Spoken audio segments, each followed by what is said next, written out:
Brian Powell of I Run Far here with Dakota Jones before the 2014 North Face Ultra Trail Mont-Blanc. Hi, Ryan. Welcome back, Dakota. Thanks. It's good to be here. I like Chamonix. It's a beautiful day. That's a great combination. Yeah, exactly. We haven't had weather. I think the weather's been pretty bad here most of the summer, so it's nice to see a nice day. It was pretty crappy here 2 days ago. Yeah, exactly. But it seems to be holding up for the races that are going on right now. Yeah, it's a nice day to be out in the OCC course, or you're still finishing up the TDS. Yeah. But you're here to run UTMB. That's right. You have been out here before. Yep. Been out here several times. I've tried once 3 years ago, and I dropped out about halfway in, and I'm determined to not let that happen again. Yeah. What went wrong in that race? It was more of a mental thing. I really shouldn't have dropped. It was basically that I'd run Hard Rock earlier that year, and it totally like destroyed me mentally and physically, and it was like a traumatic experience because I had no idea what I was getting into, and it blew my mind. But I had a free trip to France after that, and I was like, well, I can't not do that. And so I came out here, and then I got to that same point in UTMB that I was at in Hard Rock, where I was just hating everything, and I was like, I can't go through this again. And so I dropped, and it's too bad that I did that, because that's not really the kind of spirit that I want to evoke with my running. Yeah. And so maybe I just had to have that experience to know. Maybe that's just an excuse. I don't know. The point is, I'm not going to do that again this year. I tried running Hard Rock this year again. I dropped out because of a bum ankle, but it's actually healed up really, really well. And nice. So I feel great. I have a little brace for it that Scott Jurek gave me, which has been awesome, and I'm feeling good. So unlike last time when you suffered through a Hard Rock and had those traumatic memories, you had, I'm sure, were very unhappy about having to drop because of your sprained ankle, but you weren't. Right. It wasn't a second half where you're just hating life. Yeah. Well, I had like an actual excuse at Hard Rock. I mean, it was actually really, really disappointing to drop at Hard Rock because I put a lot into that, and it was, and then you drop, it just sucks.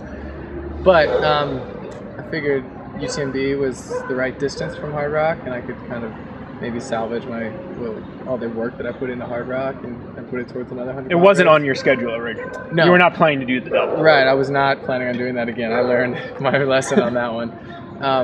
But yeah, when I realized that my ankle was going to heal up okay in time after Hard Rock for this race, and then I could get in, I just decided to do it. So I'm guessing it's more than just wanting to salvage fitness. What brings you here to UTMB? This race, it's also wanting to salvage my race 3 years ago. Like, dropping out sucks, and it makes me feel like, I just want to finish what I start, whether or not I win or not, and so that's what I always try to do. And I haven't done a great job of it all the time, but, at the very least I want to come back and finish it. And honestly, my confidence at 100-mile races is super low. Like, I don't really feel like I'm good at this. I've done it 3 times and barely survived every one of them. And, my last one I put everything into, and it was a total failure. Which one was that? Hard Rock. Oh, this one, yeah. So, I just want to, finish. And honestly, I want to enjoy it, and it seems like such a sandbagger sort of thing to say, to just I'm just here to have fun and enjoy it. Because if I have a good day, I want to win the damn race.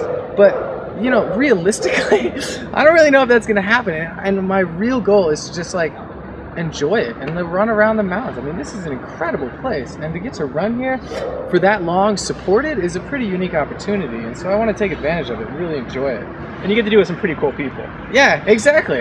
Whether or not I'm running with all the guys up front or with all equally cool people in the back, or maybe I can keep up with some of the women, or whatever it takes. There's cool people everywhere. Yeah. And so it's fun. It'd be fun to share it with those people. You've had some fun so far here in France. Yeah. Tell us a little bit about what you got to. Yeah, I got here about 2 weeks ago, and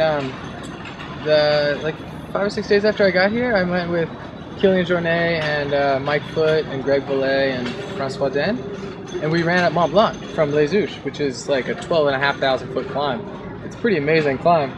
And you start in the Chamonix Valley and go all the way up in a single climb to the summit of Mont-Blanc. And that was crazy.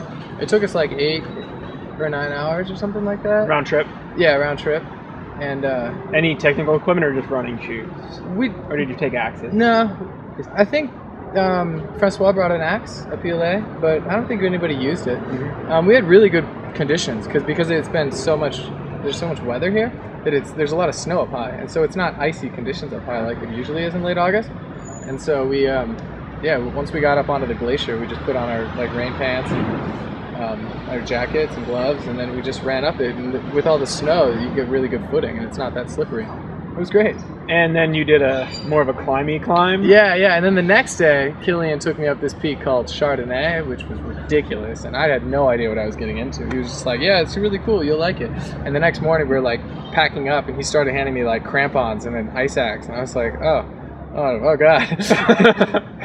If Killian's handing me this is full on. And so I just went with it. And we went up, and it was just one of these peaks here that is just ridiculous that you can see from town. And it's just like big, jagged, out of control, big, jagged, snowy, like impossibly high up.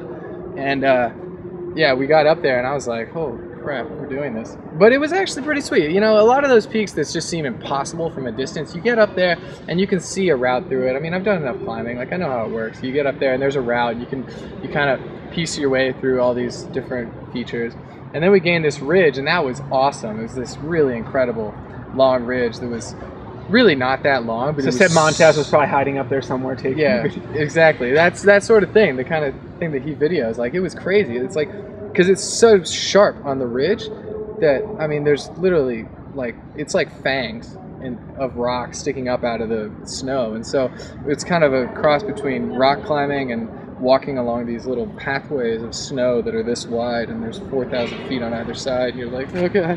So Killian's like sprinting and doing cartwheels. Yeah, like... Killian was super comfortable on it, of course. And I was okay. I made it through. There was one section where we had to descend off the ridge and go underneath this bulge of rock, and it was like on just snow, and I didn't have any rock to hang on to, and I was like really, nervous. But I don't know. We did it. You pushed your limits a little bit? Yeah, that's exactly it. We pushed my limits. And I didn't feel like I was pushing my limits to an unreasonable degree. It wasn't unsafe, but it was hard mentally. Yeah. Probably more than physically? Exactly. Much more than physically.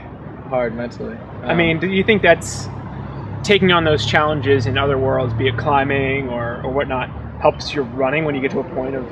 Yeah, absolutely. I mean, just knowing that you can do things that you didn't think were possible. I mean, it's kind of like a trope, but it's true. You get to these places where you're really uncertain and you don't really trust yourself, and you wouldn't necessarily make this move if you didn't have to. Like when you're 80 miles into a race and you want to drop, like you wouldn't necessarily continue if there wasn't a race going on and you felt the obligation to continue. But then you do it and you're like, you know what, I can do this. It's really cool. So like a whole lot of those experiences can definitely give you that mindset that when you start feeling really bad, it's really not the end of the world. Well, I hope you find some of them this weekend. Yeah, and, me too. Work through them. Thanks a lot, Brian. Solve that problem. It'll be fun to see you out there. Yeah, thanks, Dakota. And a bonus question. You're sort of a self-teaching student at this point. How's your French coming? Oh, man. I was psyched, actually. I just hitchhiked into town with this guy who picked me up, and he spoke only French to me. And it was awesome. And we had a conversation. And it was like embarrassing and bad on my part, but we were able to convey information back and forth in French. And that was awesome. And I was psyched on that. But my French is really, really bad. It's really hard to learn French. I'm really trying. But at least I'll be here for like 2 months. So that helps a lot, I think. Keep just working being around it. Yeah, you too. How's your French? Bon chance. No, it's horrible. Because Spanish is better than the French. Did you translate all those articles? Heck no. That wasn't you? Was that Mauri? Mauri Pagliacci. Yeah. Gracias, amigo. Mauri's the man.